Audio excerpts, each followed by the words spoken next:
episode of Financial Freeway. My name is David Jowett. I'm the man who's rocking the Ray-Bans. As you know, we are back to recording our show in the morning. It is so beautiful. I know it's cliche to say, but man, I love the spring. I really do. Like having the windows open, listening to the birds out, like where I live, the birds are just in droves. They're just they're almost loud. It's almost loud when when you stop and you just turn everything off and just listen to the birds. There's a lot of them. It's really, really nice. Of course, the fragrance. Oh, so romantic. But yes, it's spring and we're back recording the podcast in the morning while I'm on the way to work, which was always was my favorite. It was my intent to do it in the morning, but because I do leave pretty early in the morning, it's irresponsible to be driving with sunglasses on. But yes, so we're back in the morning and it is a beautiful spring day. And oh my God, what an adventure I have to tell you people. Oh, I can't go through all the details of what happened, but I went on a journey this weekend with Gaby. Gaby, when she was a child living in Yugoslavia, she loved watching documentaries, and one of the documentaries that really caught her eye was the one of national parks in the United States. So it was her dream as a child to visit two places, Vancouver and the Olympic National Park in Washington State. Well, last year we were able to visit the Olympic National Park in Washington, and it was a really nice trip. We went up to Hurricane Ridge, and it took her breath away like she expected it would. And then so this weekend, when she said Vancouver, she didn't really realize what she was saying was she just wanted to see all of British Columbia. So we decided this weekend, because it was the Easter long weekend, to leave a little bit early, get on the first ferry, and drive to Edmonton. And it was wow, what an adventure. We ended up driving through BC, through to Banff, and we went through the Coquihalla, and we ended up staying the first night in Banff, and it was beautiful. I don't recall ever staying in Banff. I mean, I must have at some point in my life, because I drove through this province so many times, but I don't think I remember ever being in Banff. It was beautiful. I highly recommend, if you have a chance to go visit that town, do it. It is great. So we're having temperatures like 17 degrees down here. In Banff, it's like -6. So, very much a beautiful winter resort town. Okay, we got a bug. Yeah, I'm doing it. And then from there, we got up early in the morning, walked around town a little bit, caught some of the, I'll put some pictures up of some of the scenery we got there, just absolutely breathtaking. Checked out some of the scenery before we left. We hopped on the highway, and we were in Edmonton, I think by 1:00 in the afternoon. Like it once you get into Alberta, it's pretty easy driving. Like there's not a lot of, it's 2 lanes, straight roads all the way. Everyone pulls over to the right. By the way, just a little PSA here. Pull over to the right, for Pete's sakes. It makes life so much easier. People, there's a couple of jerks on the road in Alberta, but man, when I got back into BC, it was like the moment you cross the border, it's like, what the heck's wrong with the drivers? Nobody pulls to the right. Pull to the right as soon as you can. If there's someone trying to pass you, get out of the way. It's just a simple thing to do. I don't understand why more people don't do it. If you're not going to pass, get out of the passing lane. So it's right to pass, left to save gas. Okay? Sorry, wait, no. Left the pass right to save gas. That's how it goes. So, anyways, we made it to Edmonton in no time, and got a chance to spend some time with some family up in Edmonton, which was nice. It's a family. I call them family. I met them in actually 2019. Long story, way too long of a story to get into right now. But through ancestry.ca, I found out I had a half brother and a half sister and the whole family actually up in Edmonton, and we've gotten close over the years. Love them to death. It was great. Got to introduce them to Gaby, and my uncle was actually in the hospital, so went over to check, see how he's doing. So it was a good, it was a great visit, and then we were there for 3 nights. We got there, we were there. Was it Thursday, Friday, and we left Saturday. And we decided, instead of going back through Banff area and Revelstoke, we were going to go through a little bit north and go through Jasper. Wow, so breathtaking. Going through Jasper National Park is amazing. Even though, like, we were, everyone told us, the wildfires last year, a couple years ago, decimated it. Nope. Yeah, there's some, you can see some scarring from the forest fires and the wildfires that happened, but my God, it's breathtaking, absolutely breathtaking. You can actually see the mountains where the clouds are formed. Like it's just awe-inspiring. I highly recommend doing that trip. Go through the southern part of BC, go through Revelstoke. Well, not really southernish. Go through Revelstoke, up through Merritt, Kamloops, Revelstoke, then to Banff, and then zip around to Edmonton and then back through Jasper. Oh my God, I just absolutely loved it. So we did that, and we got back in time. It was funny. We got back Saturday night, and I was beat. It was Edmonton to Vancouver was 10.5 hours of just straight driving. We didn't stop for lunch. We didn't stop for all we did was stop for gas and bathroom breaks, and that's it. And we just kept pushing through. And but it was an adventure. We got to see the family up there, and I highly recommend it. It was such a good time. But we got back in time for the Easter dinner, and I overindulged. I guess the whole thing, though, when you're traveling, you're not eating right. You're eating garbage food, and what the heck is going on here? Oh boy, we got a bunch of idiots here.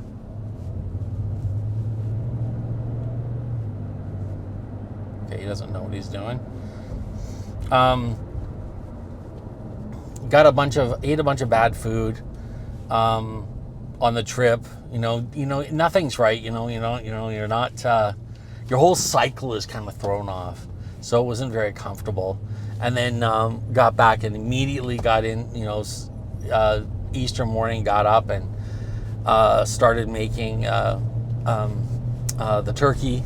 Getting that all ready, and I overindulged. I ate too much. There was so much going on. So many people were bringing all this delicious food, and I just overdid it. And I think that's what happened. But man, I caught something. I caught a bug, or I thought maybe I overindulged with the whiskey or something. But I was not feeling good the next day. So Monday, Tuesday, Wednesday, I was out of commission, and so it was an adventure there. Oh, holy moly. But one of the things I wanted to talk about, I know I try not to make this about my life. I try to make it more about the practical application of some of the stories that I've experienced, some of the things I've experienced. But one of the things I want to talk about today is yesterday I started feeling like a human being again after beating the crap out of myself for a week. And I went into the garden me and Gaby are building this garden in the back of the property. And it's a much bigger, like last year we had a garden and it was like, I'd say it's about 200 square feet. I'm guessing 200. maybe 250 square feet. And now we are up to potentially like, I would say it's like 3 times that big, 4 times that big. So I'd say it's, I wouldn't say 1,000 square feet, but getting close to it. But we've been slowly building and making it more and more of a real garden. Last year was our first real attempt at gardening back there, to really make use of that section of the property. And Gaby absolutely loves gardening. So we built a little garden. We put up a pathetic fence to try and keep the deer out, which was it was a little more than useless. It really was. It did not keep the deer out. They decimated the fruit trees I planted back there a couple years ago. Decimated the tomatoes, and they really did a number on a lot of the plants we had going back there. So this year, we decided to put a little bit more work into it. Put up drop proper concrete posts, put up proper deer fencing. Actually put it to the right height, because apparently it's got to be 8 feet. I mean, okay, I'm down for that. So we got 8-foot fencing around it now. And it's a fine fencing, like it's a fine black mesh fencing, so it doesn't look doesn't look bad. It actually looks pretty nice. It's not truly see-through and invisible, but it's definitely not horrible. But as I was looking at it, I realized yesterday that as I was holding the shovel watching Gaby work, I really wasn't doing a lot of work.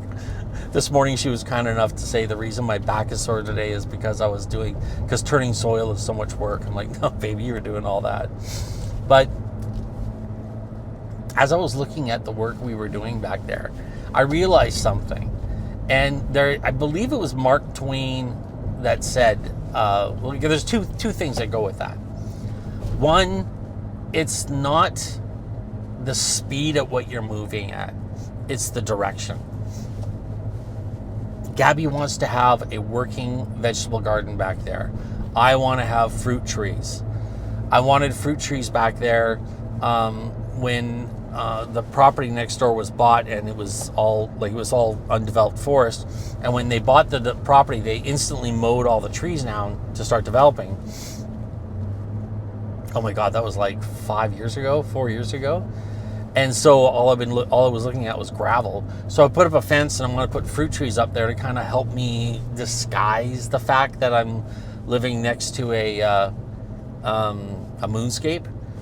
And the deer just kept chomping away at it and destroying it. But I wanted them.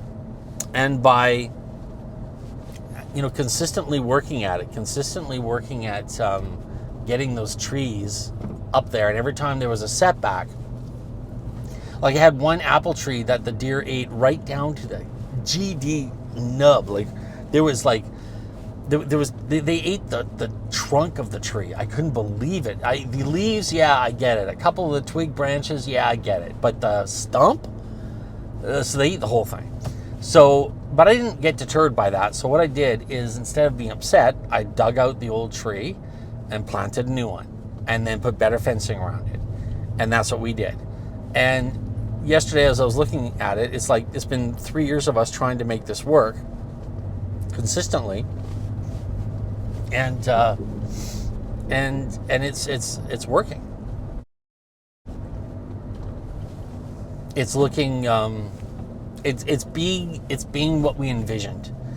And I think that's the important part, is that if you have a vision, and this is what we talk about a lot, is if you have a vision, and when stuff happens, you don't get upset, like, the deer ate the tree, well, they're just going to eat it again. You have proof that it's not going to work.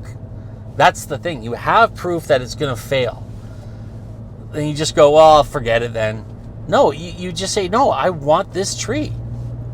I want this tree. I want this business. I want this $1 million. I want to buy a house. I want to be financially independent. Whatever the case is, if you actually just stick with it, and you don't let failure dictate how you move forward. If you say, okay, yeah, it sucked, it didn't work out, it failed. Well, guess what? So what? Then move forward with it. Move forward and go, okay, well, the deer eat the tree. What do I have to do? What did I learn from this lesson? I learned that I need to have better protection against the deer when I'm around my tree so it can flourish, number one. Number two, I need to plant a new tree, I guess. But it's that consistent effort to keep going. And I think that's the thing. A lot of people, and it sounds like a really simple metaphor, but think about how many people start a business and it fails. And they go, well, all businesses fail. It's not true. I can't make it work, so I'm never going to do it again. I know a guy who started a coffee shop, and it was a coffee shop bookstore. And he started out, the idea was you could come and read books, and if you really liked the book, you could buy it. But his thing was he was selling coffee. And he ended up, failing. It failed badly, and he was really upset about it. And he just walked away and said, never again will I ever own a business, because owning businesses fail. It's obvious businesses fail. And since then, many coffee shops have opened up and have been thriving coffee shops. Oh my Lord, there's a lot of people here today. The parking lot's clouded. You know what? I got enough time. I can do one spin of the parking lot. I always hate missing the prime spots because I'm too afraid, thinking that I missed them already. And then I walk in and I see all the good spots I missed. Oh, and look at that. Oh, no, that wasn't a spot, just a tiny car. Okay, all right, well, we didn't get what we wanted, so we go and we circle and do it again. So, I think the story today, the main thing I'm trying to get through today is, the lesson I'm trying to get through today is it's not about... You're never going to win. I really don't think you're going to win. And if I were to tell you, okay, here's a brand new video game. You've never played it before. You've heard the concept. You've heard the advertising. Everyone's telling you that it's a lot of fun. It's a fun game. You're going to have a good time playing it. But here you go. If I were to tell you that, if I were to say, here you go, brand new game. Here's the controllers that you don't know how they work. What are you doing there, Dave? I know you. That's Dave Miller behind me. If I were to say that and then say, here you go, start the game, and you turned it on and you started playing it, and the first thing you did was die, or your character died, you would say, oh, okay, that's typical. That's normal. I have to get good at the game. This is a tough game. I have to get good at it. You wouldn't simply go, oh, no one could ever win this game. This game is... It's too hard. It's not. No, it'll never work. So I'll never play this game again. You would play it again. You would learn, and each time you play the game, you get better and better at it. That's the same thing with anything in life. Any goals you have, whatever the goal is, the trick is, number one, to keep the goal, to be focused on it. Don't lose sight of the goal. And the second thing I would like to say, this is from Mark Twain. The trick to getting ahead is getting started. That was a Mark Twain quote. And I like that one. And Gaby and I, it's the same thing. Like, yesterday I was sick as a dog. I'm still not feeling great. But she needed some help in the garden. I said, I'm going to go out there. I might not be able to do as much as I would like, but I'm going to go out there and I'm going to put the effort in to start moving and helping. And I didn't get much done, but I got more done if I just sat in the house and just drank my tea like I was doing for the last 3 days. So the consistency, of course, we all know that's just a no-duh kind of comment. But it's that maintaining the vision, I think, is the big thing. A lot of people forget that it's maintaining that vision. When failure hits you, when the deer come in and decimate your garden, or what was the other one thing we had? We had the what are they? Aphids. Yeah, we had aphids decimate the garden as well. What else was there? There was birds. Birds went after some of the salad that we put in the garden, like the lettuce and stuff. When that happens, you can't take it as a sign that it'll never work. You have to just learn to work with it. Just like learning a new video game. Any failure, you have to learn from. fail forward, fall forward, fail upwards, or something. I can't remember how that saying goes. But don't ever let failure be the reason you stop or the reason you let go of a vision. If you want to own a house and it's hard, yeah, it's hard. It's not easy. As I say before, I've said many times before, I know this one's going a little bit longer today, but I want to get this out. A lot of the things in life are not easy, but they're simple. And that's the thing. And the simplicity of it is, and this is really the key of it is get up, dress up, show up, never give up. You keep consistency with your vision. You keep consistency with your goals. You fail. You don't let failure dictate your next move. Your next move should always be dictated by your goal and your vision. Yeah, I think it's a good place to end it. Anyways, folks, thanks so much for watching. On another note, which is really, really exciting, the Whiskey Compass app was officially launched on Apple, the Apple App Store, iStore. I think it's called the App Store. I don't know. It's an app. I'll put the link into the comments. And one of the things that's really important about that, and I want to continually tell people, I don't know what I'm doing. I had no idea how to start coding with Python code or making Swift files or any of that stuff or whatever it was. And you want to talk about failure. This app kept crashing again and again and again, and I never stopped. I got frustrated. I had to change direction because I wanted to get the minimum viable product up as quick as possible. So if you go and check out the app on the App Store, you'll see it is it's pretty basic. It was purposely done that way because the iteration I have in my mind is going to take a lot longer to get to market, but we are going to continue to work on it, and that will be the next iteration after the magazine gets out next month. It's tough to kind of keep everything in balance as more and more things happen in my life. And now that I've taken on the Whiskey Compass project, the empire it is now, with a website, a whiskey journal, podcast, what else we got there? The magazine, of course, now the app, is become an entire empire. And it's the whole point I try to say with this is I hope you've been following me along on my Whiskey Compass journey. I had no idea what I was doing. None at all. I had zero concept or idea of what, how to make a website or how to build a magazine or how to build an app. And yet the app got launched and it is successful. It is working. It works beautifully like I expected it to. It functions.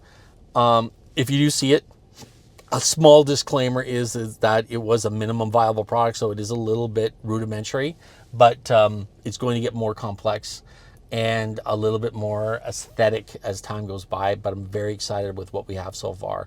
And if you look, all those little things were designed by myself from a guy who has zero idea of what he's doing. And I think that's the important part to remember, is that even if you don't know what you're doing, using AI, you can learn how to do this stuff. You don't need to go to school to do it. And I did it, and it's working, and I'm so happy. Anyways, folks, check out whiskeycompass.ca. I've got everything there. I'm going to be putting a, I don't know, like a pop-up ad on the website that'll tell you about the app. But again, the app will be in the link here in the description at the bottom here. So what else can I say? Yes, make sure you check out financialfreeway23.ca. I know I've been neglecting it. I recognize that. I think it's been months since I've been on that website adding to it. It's been a journey. There's been a lot of things going on like last little while. It is an excuse, and I apologize for using an excuse to do it. However, that is the case. But check it out. There's a lot of good stuff there. We've got our commuter MBA program, which is, I mean, that's just a winner right there. Learn how to get your MBA while you commute to work. It takes you like 3 years to get all the information. I don't even think 3 years. I think it's 2 years to get all the information from all the books that you would need to get an MBA program just by listening to audiobooks on your commute to work. And finally, I'd like to say spread the word, spread the good news, spread the love. about what we're doing here, because it is our mission here at Financial Freeway to make sure that everyone understands that they have an inalienable right to live a life of success, happiness, and abundance. Wherever you are on this beautiful spring morning, God bless.